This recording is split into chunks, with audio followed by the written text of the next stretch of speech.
If you think you know France, think again. This isn't just the land of wine, croissants, and the Eiffel Tower. It's a country with one of the most intriguing and complex political systems in the world. How does it manage to balance the power of a strong president, a prime minister, and 18 diverse regions, from bustling Paris to islands thousands of miles away? Stick around, because today, we're breaking down the French political system, a story of power, history, and a constant tug-of-war between unity and independence. Let's start with the basics. France operates as a unitary state, which means power is concentrated at the national level.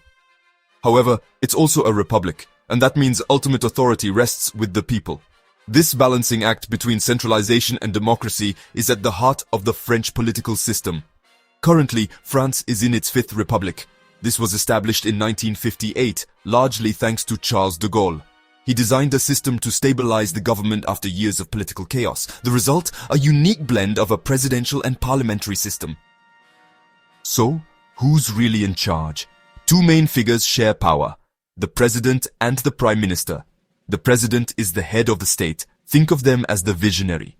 They oversee foreign policy, national defense, and have the power to dissolve parliament or call referendums. They're directly elected by the people, making them one of the most powerful leaders in the democratic world. Then there's the prime minister, appointed by the president but answerable to parliament. They manage domestic policy and ensure the government runs smoothly. It's like the president is the architect and the prime minister is the builder. Historically, France has been one of the most centralized countries in the world. Picture this: almost every major decision, from infrastructure projects to education policies, used to come directly from Paris. This centralization stems from France's monarchy days and was solidified after the French Revolution, which aimed to create a unified, centralized nation. While this approach ensured consistency, it also alienated regions far from Paris. Imagine living in Corsica, a Mediterranean island with its own unique identity, and having to wait for Paris bureaucrats to approve a local road repair. In the 1980s, this started to change. France introduced decentralization reforms, giving its regions more autonomy. But here's the catch. Even today, the national government controls most of the funding. So, while regions can decide what they need, they're often dependent on Paris to make it happen. France's 18 regions form the backbone of its decentralized governance system. 13 are in mainland France, and 5 are overseas. Each region operates as a political and administrative unit, with its own elected council and president. Their primary role is to handle regional development and provide services, but they remain deeply tied to the central government for funding and strategic direction.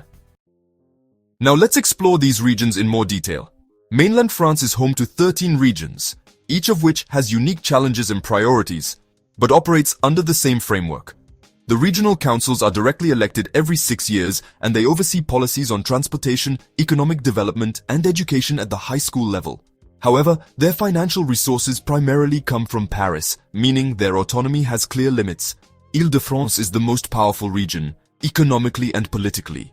As the region that encompasses Paris, it manages issues like housing, urban transportation, and the complexities of being a global capital. Auvergne-Rhône-Alpes and Provence-Alpes-Côte d'Azur, PACA, are large, economically diverse regions that must balance urban centers like Lyon and Marseille with rural areas and natural landscapes. Brittany, Bretagne, and Corsica, Corse, often stand out for their cultural identities. Corsica, for instance, has been granted special status, allowing for more autonomy in preserving its language and traditions. Occitanie and Nouvelle-Aquitaine in the south oversee large territories with rural economies heavily reliant on agriculture and tourism, all while managing the challenges of urban centers like Toulouse and Bordeaux. Overseas regions add another layer of complexity to the system. Guadeloupe, Martinique, French Guiana, Réunion, and Mayotte are thousands of miles away, but are fully integrated into France. Their councils face distinct challenges, such as economic dependency and logistical hurdles, but they operate under the same legal framework as mainland regions. Despite the decentralization reforms, tensions remain. Regional leaders frequently argue that they lack the resources to address local issues effectively, while the central government worries that too much independence could lead to inequality or fragmentation. This ongoing push and pull between regions and Paris is a defining feature of French politics. Now, let's talk about Parliament, the legislative branch. Parliament is divided into two chambers, the National Assembly, the powerhouse of French lawmaking. It has 577 members, or deputies, elected directly by the people. They debate and pass laws, approve budgets, and hold the government accountable. They even have the power to force the Prime Minister to resign with a vote of no confidence. The Senate, often overshadowed but equally important. It has 348 members, elected by local officials rather than the general public. The Senate represents the regions and serves as a counterbalance to the National Assembly.